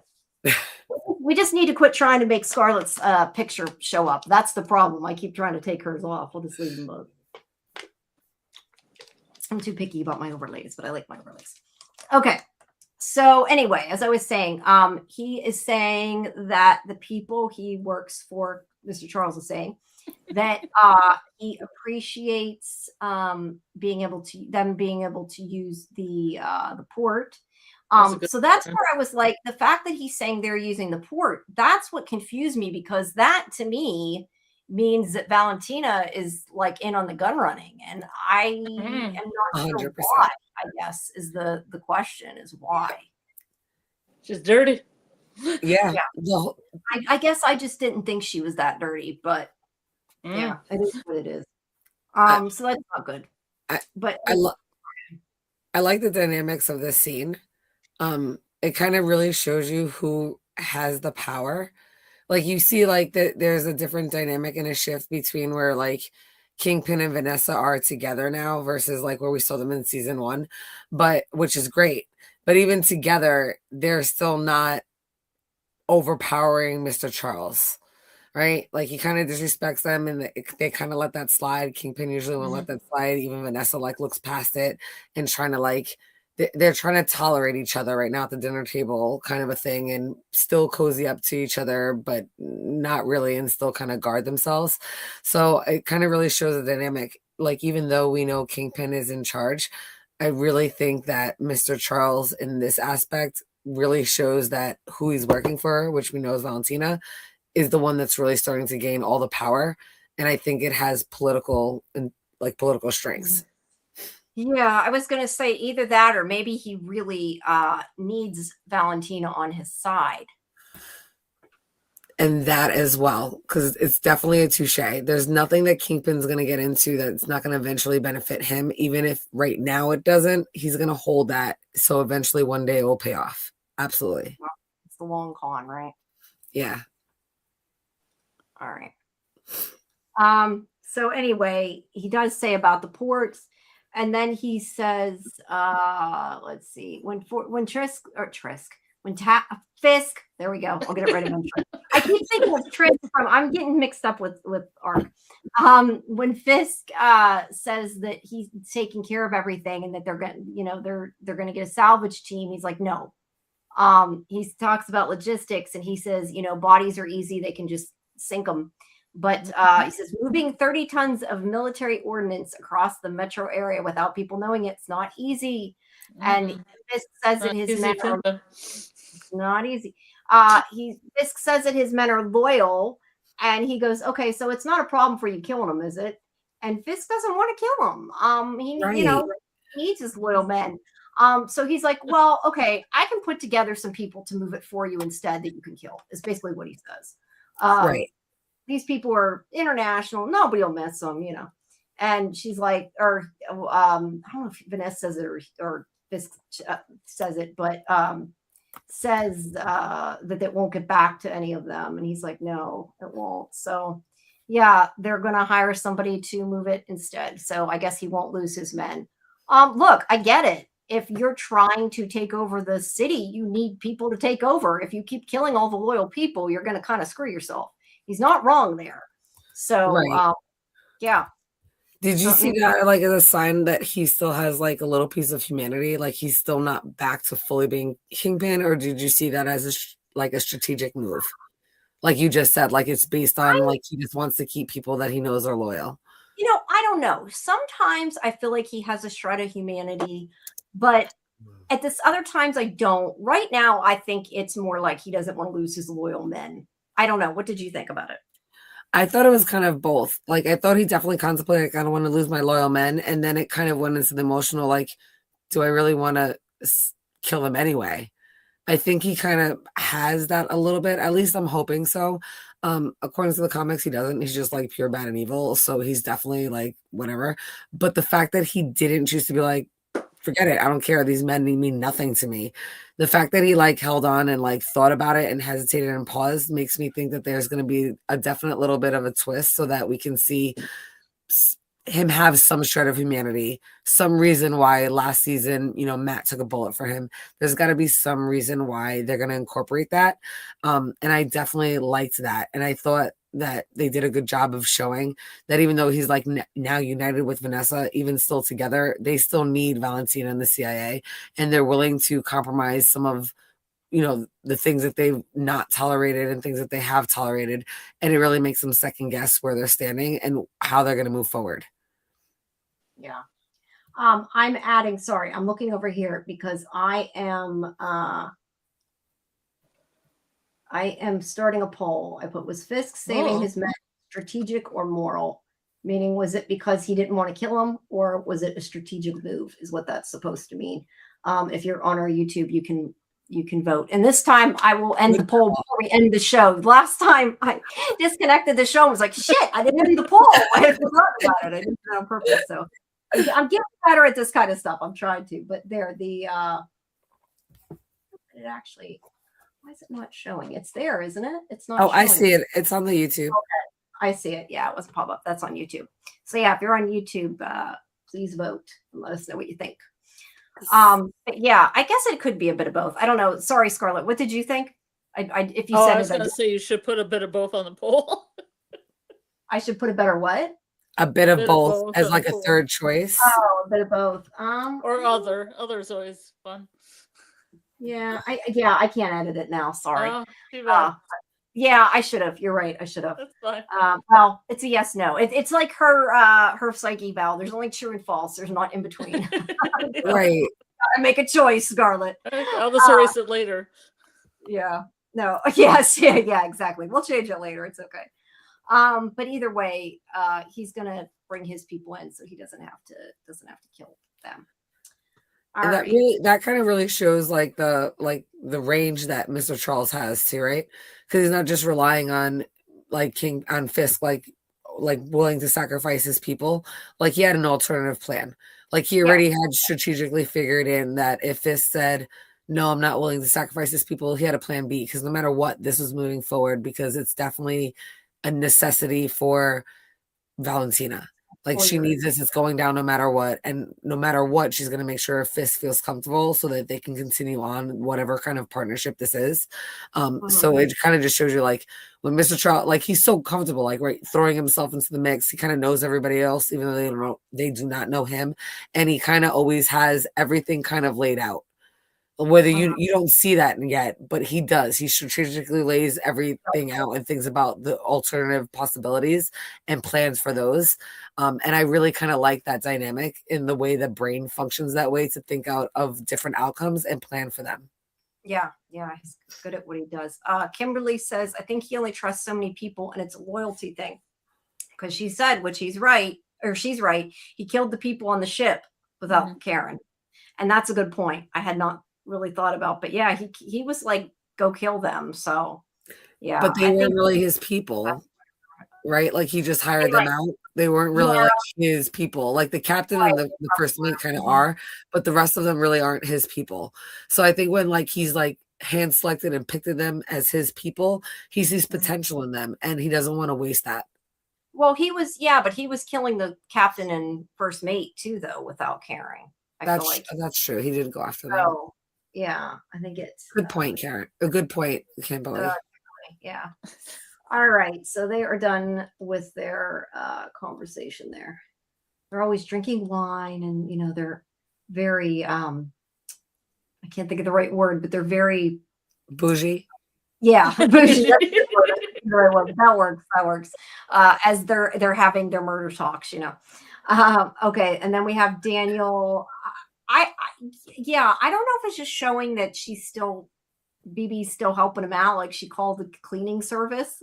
She's like, but wire me $500 or whatever she asked for, I think. So yeah. And then we have this conversation between Karen and BB. And let's see exactly, anybody who is not in his circle or disposable. Very true. Very true. All right. So Karen is talking to her and tells her that the easiest people to manipulate are the manipulators. So she's saying they're the one that right now they're trying to manipulate Fisk and them. So therefore they can try to hurt them back. Yeah. I mean, I guess sometimes the people that are so busy worrying about screwing everybody else, they're easy to get. So it isn't untrue, but she asks if this is, her giving her a lesson, and she just says no, she doesn't want her to die like him. And then she says that, why did I not think of that? I think BB bugged the place. I think Kimberly probably got it right. I had not thought of that. Very 100%. Good. That makes total sense. That makes total sense. And he's dumb. He won't even notice probably. So, that's probably the case. And I did not think of that, Kimberly. So thank you for that. Good point, Kimberly. Absolutely. Because she's like living a double life right now, right? She's reporting for him, but also against him. So absolutely. Yeah. But Karen says she doesn't want her to die and end up like him. And this is where she says that it's a big part of why she's there now. and that she thinks her uncle died in order to save her. And she says there's a lot of dead bodies behind them. And she says maybe the best way to honor them is not to join them. So Karen's learning. I mean, she before was all go, go, go, go, go until Ben suffered for it. And I was reading what you guys wrote. I must have missed that before. Sorry. We need a crime fighting trio.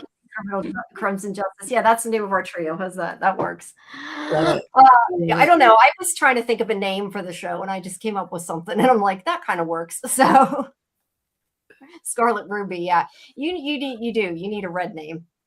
That's a good point. All right. So anyway, she's worried about BB with good reason. I mean, she could get hurt pretty easy. All right. Let's see what the poll says. Let's see. I don't think it tells me how many people, does it? It just says 80% say strategic and 20% say moral. And we will end the poll and let's see. I don't know. Yeah, there it is. Strategic. I don't know if I can put it in the chat. Nope, it doesn't show up in StreamYard. It shows up in the YouTube chat. Yeah, it does, just not in here. But 5 people voted. We got 80% strategic, 20% moral. So thanks, guys. Appreciate it. All right. So I lost my pictures now. I got to get them back. Hold on. Okay. So we have Heather again. And this is where Hochberg, I couldn't remember how to pronounce it. Like looking at my notes, I'm like Hochberg, I forgot how to pronounce it. Hochberg is talking about Jack again, Duquesne, and he is like, "Oh, your notes are great, but the data's wonky." Yeah, and he outright, well, maybe not outright, I guess. He kind of sneakily, but she knows what he means. Gets her to agree to change the data because he's like, well, if the jury thinks he's a sociopath, we can, put him away. And look, I don't know if maybe she was questioning it until she saw Muse. I'm not entirely sure, but she's completely gone over now. So yeah, it is. And I was going to say, Scarlet, I don't think we mentioned earlier, Muse was killing people and using their blood for paint was what this guy did. Oh yeah, I remember that in the comic books. Okay. I was going to Yeah. say, Okay, I'm on it. And then he becomes Heather's patient and tries to kill her at the end, and that's where Daredevil saves her, and that's where she kind of like twists everything and makes it about her. Yeah. Yeah. Do you think Muse is coming back? Anybody? I don't know. Hold on a second. I want to see something. I wanted to see who played Muse. I was looking to see. It's the guy from Wednesday. That's what I was thinking. I was thinking I knew him, and that was why. Who from Wednesday? It's Hunter Dohan. He was Tyler. He was Tyler, which turns like morphs into whatever. What the hell's the monster that Christina Ricci? Yeah, the Hyde. That's what it was. He turned into the Hyde. He does have a type, huh? A type with acting gigs. Right, and now he's the Muse. Yeah. Yeah. Do you think she really saw the Muse? I thought he was a traumatic flashback. Yeah, I definitely thought it was PTSD. What did you guys think? Did you think he was really there? Oh, I definitely thought that these were flashbacks, but I didn't know if it was foreshadowing his return, if he's going back or not. That's what the question is. But I definitely think at this point, they're definitely just flashbacks. Like she's having PTSD and it's pushing her over the edge because we see her like self-medicating with alcohol. Yeah. I can't remember. Kimberly says, I believe it was a flashback. I think she has acute PTSD. I can't remember how he died. I mean, I feel like they shot him. She shot him. Okay, but did it shot him when like Daredevil like busted in and like went to save her and had him, and she grabbed the gun and still shot him and killed him? I guess my point is, was there a possibility he could have not been dead? I'm trying to remember what it looked like when she killed him. I don't remember. I think she shot him in the chest, not in the head, which is what makes me think he could still come back. Well, I've seen people shot in the head come back on some shows. So that too. Yeah. That too. Yeah, no, I just wondered if it showed him after Ed, but I think it just showed him during, so it's possible, I guess. All right. Yeah. she's also thinking about what she's doing, and she does it. Look, she changes the answers. So yeah, she's over on the dark side. It's too late for her. Now they can kill her. That bitch. All right.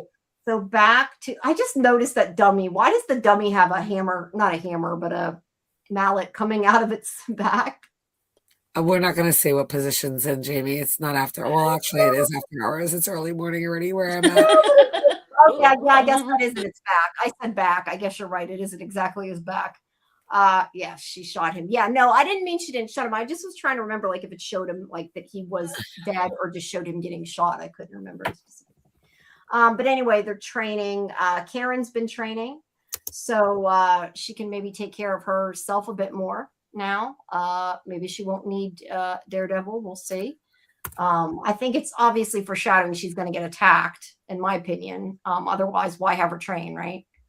Yeah, and in this scene, this is where he zones out, right, and starts getting faster and harder. And she's like, "Wait, stop!" Like, like he kind of like goes into his own head at this point, I think. Faster and harder. Right.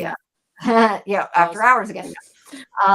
Yes. Back to Heather. She's an unethical psychologist. You're right, Kimberly.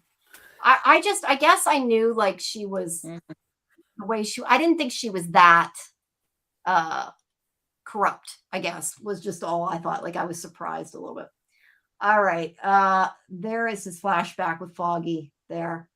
I think somebody had said they seen him when they were filming this season or something. So if that was the case, clearly it was just they showed. I don't know, because people were saying it's probably flashback. That could be new footage. Nobody haunts on the show, right? Nobody haunts. No, right. Not at all. It's not gonna haunt somebody.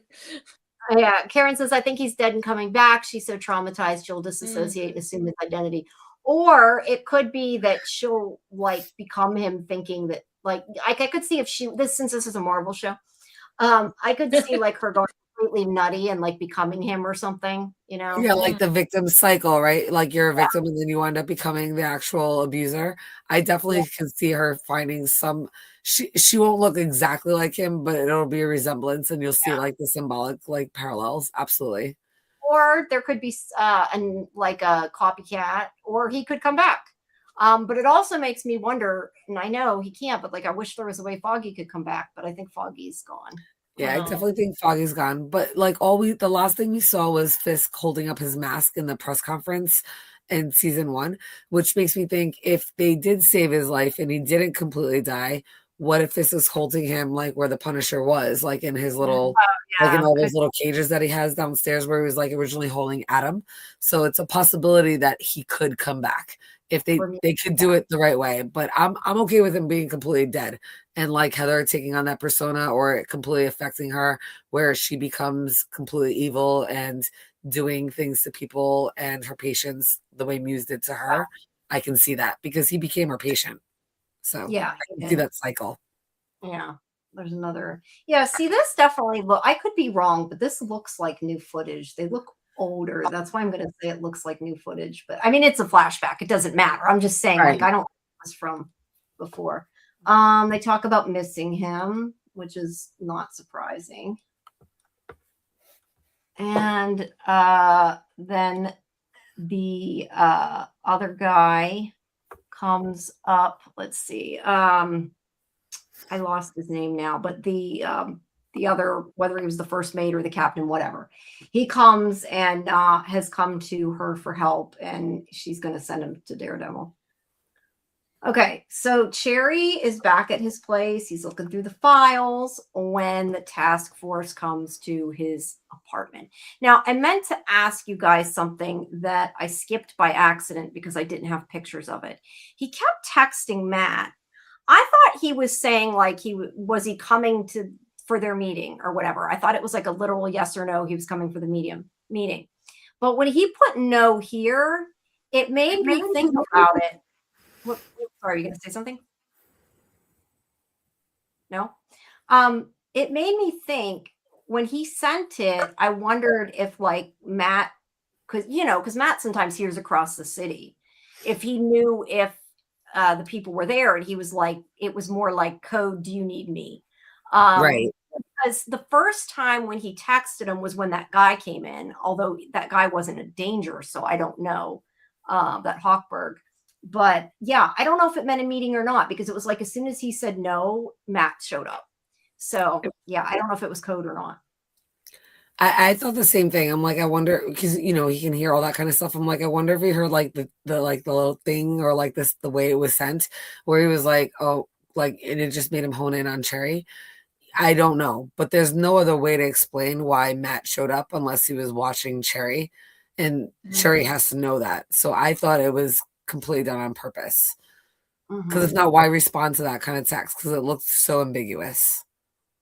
Yeah, it did. I don't know. I don't have an answer for that. Unless and then to receive it at the time of night, like who sends out a text asking if that's like something you want to be a part of at that time of night? So I definitely thought that was, Matt watching, sending something that you can easily respond to code. Even if they get his phone, they wouldn't be able to find anything or identify it or tie it back to Matthew. It was completely ambiguous, but they knew between them. Because if not, it was just weird. Like, I don't know about you, but I've never gotten a text from that kind of a solicitor at that time of night. Well, I don't think it was from, it said, it said, are we meeting in Hell's Kitchen? I think. I mean, I don't know. They might know that they're friends, though. I wouldn't think they'd necessarily think it's like lawyer calling. Maybe. I just assumed that it was like a setup, not for Cherry, but for Cherry to be like, no, being like, somebody's at my house already, so there's no way I can come meet you. Yeah, well, that makes sense. The first time he did it, he wasn't in trouble, but it was when Hawkberg showed up. That's what made me wonder if maybe it was intentional, and it was, don't know. Definitely possible. All right. Yeah, it's a possibility. All right. So we have Patchy here comes in. I'm like wondering if Matt. I love that you just said Apache. Did you just? Yeah, yes, because that's not to be insulting or anything. We called the guy in Lost, that was his nickname, ended up when we watched it, because I realized after that sounded really rude calling him that, but I was thinking of Lost when I said it. But anyway, I'm just wondering, did Matt do that? Like, why does he have a patch? But anyway, but nothing against the guy. But anyway, because I don't know, the actor technically could have it. I don't want to be like, and realizing, oh shit, like I didn't mean to insult somebody. But anyway, so they come in they break in because he won't open the door. He's like, if you don't have a warrant, I'm not opening it. And they break in and start beating him the shit up, and he just tells them off. He just totally won't, fall for anything. I like that he tells them off, but he does get hit a lot. And then yes, he has both his horns. So there you go. You can see him outright now. Really good. Right. They're black now anyway, so they're not the red horns, which I didn't think of. So it wouldn't really matter because he's got a new suit. But anyway, he starts his heart speeding really quick. He can hear, and it sounds like maybe he's having a heart attack. We're not sure towards the end because he starts grabbing his arm. But he's kind of basically saying like, oh, I could take punches before better than this. Right. But he's asking if he's okay. I like that. That is a good shot though. And then the other guys come in, and Daredevil keeps fighting them. I got some good shots here. I was making sure I got them all because he's fighting them. Look at this. I love that. That was just like a perfect moment. I will defend you. I don't know. It's funny. I liked it. I thought it was great. But yeah, he's fighting these cops. There, he's going to hit him with the billy club. He's fighting back. And then he hears that it sounds like he is having a heart attack. He's grabbing his arm, and it immediately makes Matt think of Foggy. Yeah, and so he is distracted. Look, I get it, but I was kind of like, really, Matt? Really? Like, you've got to like not let that happen. Like, that's kind of, I don't want to say dumb. You can't have feelings, man. Not that, but like the feel actually stop and be traumatized in that moment. Like, it's like, really? Dude, you're the superhero. What the fuck? Oh, wow. I thought he was gonna die, Jamie. No, I didn't think he was gonna die. I was just annoyed. I'm like, he's totally gonna die. I was surprised that he did go down and that they were able to unmask him. I mean, it is very much like in the comics, but I was like, damn, they really went that way, because it's even the way they showed it. I'm like, come on, man, you got to be better on your point. You got a new suit. Yeah, be focused, lock in. I was wondering, did they show any specific cops? Because I was wondering if that Powell was there. I didn't notice him, but I wasn't sure. But yeah, they unmask him. They're like, Matt Murdock. I more would think that they'd be like the blind guy. Like, I want to hear somebody be like, he's blind. Like, what? That's amazing what he can do. But I would think if that's the case, we probably would think he faked the blindness, not be like, there's a blind superhero. But it's Marvel. But anyway, it's like, oh no, they're gonna take him. They're gonna arrest him. Like, no, they're gonna shoot him in the head. But then all of a sudden, everybody gets killed. That's a good combo shot, even though there's blood in it. Thanks. It is. The art of filmmaking. It looks like that guy's missing his eye. He's got a hole in his eye. Very from. Okay, so you're welcome. So, Bullseye is back. Okay, so as soon as they unmasked him, I knew they were dead. His identity cannot be revealed in episode 1. Right. I figured it was going to be either Punisher or maybe even Karen, but I don't think she would have been that good of a shot. But I figured it was Punisher or maybe Jessica Jones. But I mean, I wanted it to be Punisher so bad, and then I was like, "Oh, it's this freaking guy from season 1." Yeah, because it's got a bullseye on Bullseye. I know. I was like, I had to zoom in on it too, because I was like, maybe it could be Punisher, and I was like, "Oh, freaking Bullseye." Okay, so Bullseye killed Foggy. Sorry, what, Scarlet? I was just gonna make a joke. I was like, who throws a knife with words on it? But the words are carved in, so he can touch it later. But it seems weird. It seems just for our benefit, not really for his. Well, if they're carved, he can feel it. So, but yeah. It's more. But he also felt it whiz by his head and into the floor too. So that was probably his first indication it was a weapon. Yes, I'm sure he figured out it was a weapon and that they're dead too. So there's also that. Right. Although he fought him, I think. But yeah, so Bullseye obviously was the villain before, and he is the one that killed Foggy, but we find out like he was manipulated by Vanessa and all that last season.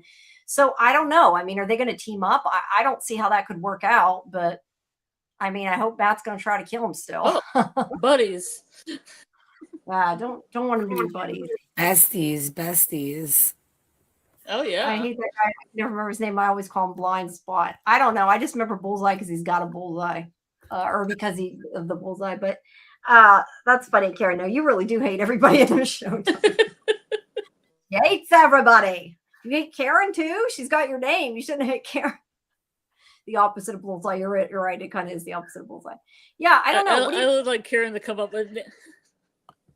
I like Karen to come up with new names for everybody in the show. Yes. Come up with some funny names, Karen. I do think the Minotaur. She can call Karen. She can call Karen on the show Wiggy if she wants. Wiggy. Yeah, she could. Karen says, "Do you think the Minotaur with the head of the bull was foreshadowing this?" See? Oh, See? It very much could have been. I think you might gone out talking about the Minotaur. Yeah, that's a good point, Karen. It could be. It definitely could be. I think, Jen, it was when you went out for a little bit, whenever we were talking about the Minotaur. Okay. You were taken. I had forgotten to ask you when you came back what you thought, and then I forgot about it. Yeah, it when you were disappeared. You disappeared. No, but that's a good point, Karen. I had not thought of that. I don't know. I just kind of question, like, do we really need Bullseye though? We're gonna have Punisher. We're gonna have Jessica Jones. Like, do we also need Bullseye coming back? Friends. Yeah. Do you think he's trying to redeem himself for killing Froggy? Maybe. I guess. Yeah, get wiggy with it. But he's I mean, I don't know. Bullseye was the villain, so I feel like, do we really need him back? I don't know. I mean, yeah, I don't know. I don't know how I feel about it. I guess we'll have to wait and see how it goes. But I guess somebody's got to get redemption here, because Kingpin definitely is not. So maybe that's what it has to do with. Maybe. But I assume he's going to be on Matt's side at this point. Right. Matt will probably try to kill him. Whether he will continue to try to kill him, we don't know. I have not seen a preview. Was there a preview anywhere? I didn't see one. Because I'm wondering if we muted it, we probably could play a trailer in the overlay. But I don't know. Sometimes it gets blocked, so it's probably better not to mess with it. I'm just curious what was in the trailer, if there was. But I didn't watch it like live. I don't know. any of them could do one episode or just a minor appearance. Frank was barely in it last year. That's true. Very true. Very Very true. true. Yeah, I guess it depends. I don't know. I'll have to wait and see. I don't know. Any predictions other than we're probably going to see Bullseye and Jessica? Any other predictions? And Jessica Jones. Yeah, and Jessica Jones. Yeah, I don't know. Any other predictions, you guys? Nope, No? that's all my prediction. That's what I'm hoping for too. Yeah. Well, anything else you guys got to add? Obviously, we're at the end of the episode. I don't know. I'm trying to think if I have anything else I want to point out. I think I said everything. Unless you guys have more. I wonder if he has a box of those knives. Wow. Well, if he throws them and doesn't take them back, maybe. No, the you're welcome knives, you know. Maybe he does Oh, some good maybe, things yeah. for people. And it's like you're welcome. Yeah, maybe. Or even if it's not, ironically, you're welcome. Yeah, it could be ironically, I guess. Very true. Let me see. What was I going to say? I lost track. Yeah, I don't know. I don't have anything else really to add, unless you guys have something else to add, other than to, remind everybody about our shows coming up. Let's see. Blind Spot and Wiggy. Yeah. That's funny. I like that. That's great. That's Karen's new name for the show. Yeah, Wiggy. they could have a spinoff, right? Blind Spot and Wiggy. Although Blind Spot maybe would work for Matt too. They could just call him Blind Spot. That's funny. That's true. All right. Well, unless you guys have anything else to add, just a reminder to everybody that Monday at 7:30 Eastern. I was looking to see if I heard back from the other person yet. Monday at 7:30 p.m. Eastern for Marvel Agents of S.H.I.E.L.D. We have Axel Whitehead, who is Hellfire JT James in S.H.I.E.L.D., is going to be joining us. And we later, coming up soon, are also going to have James Paxton, who plays young John Garrett. But make sure you join us Monday, and we do check questions in the chat. So you can ask Axel stuff. So please, if you're a Marvel fan, and even if you haven't seen the show, please, we'd appreciate you joining us. All the traffic that we get for the interviews, it helps us get more interviews. So it's always appreciated. Please like the video, hype it if you can, subscribe to SciFi Vision, and don't forget to join our Discord for watch parties, schedules, all that. We will have more stuff coming. I am working on a video currently. And then also, once the show starts, we're going to be having 2 weekly shows for From.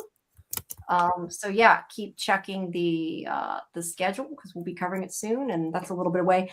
We were talking about doing a watch party this weekend. I know I was talking to Kimberly about doing one, and then I realized there's some other shows going on when we were going to do it. And I'm like, I don't know, we got to find a time because we were thinking of Scarlet. I know you suggested it before. We were talking about maybe just watching the 10 episodes. Change your life.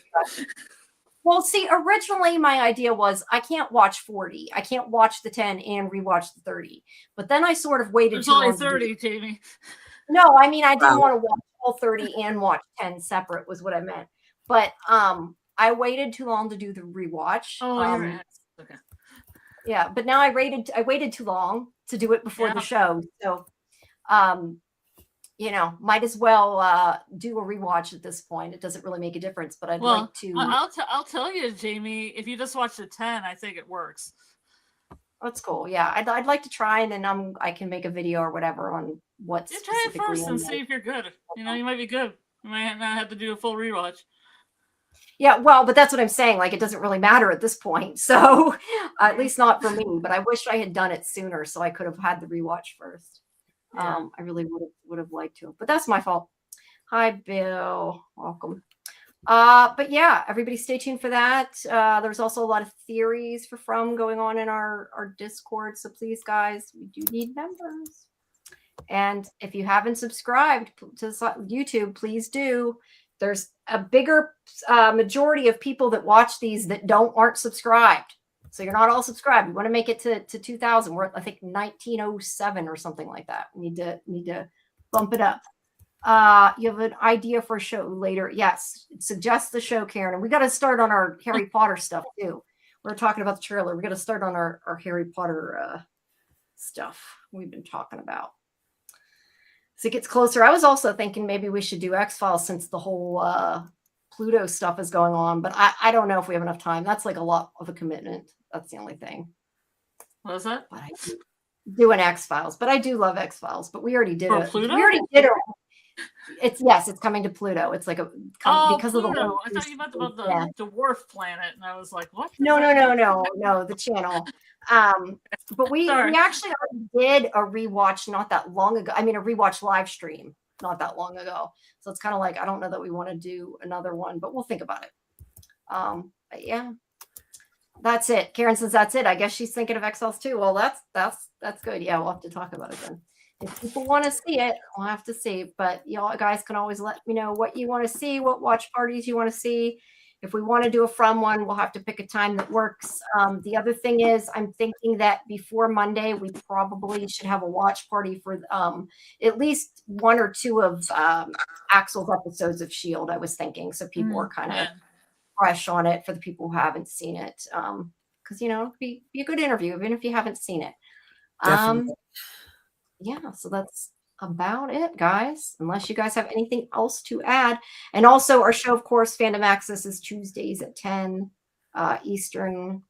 Oh, I guess Karen was talking about Harry Potter, maybe. Pluto has X-Files coming, is what I was saying. Yes, I can't control when the ads pop up in the live, sorry. I do have to control it. Well, actually, mine are on right now, so mine are, because I have it open in the other window. There we go. Yes, a Harry Potter book club. We have talked about that. So I'll say which one, guys. I still would like to do a S.H.I.E.L.D. show or a Marvel show. I just don't know. Like I said before, there's so much. I don't know how to break it up to make it not take like 3 years to get through it. Because I think if you did like one a week, it like literally would take, I think I'd figured out like 2 years or something. Jesus. So yeah, because there's 135, I want to say. So you couldn't do that. You'd have to like do like plots or by season or something. Yeah, I just don't know how to break it up, but I would really like to, because I'd love to do a S.H.I.E.L.D. show.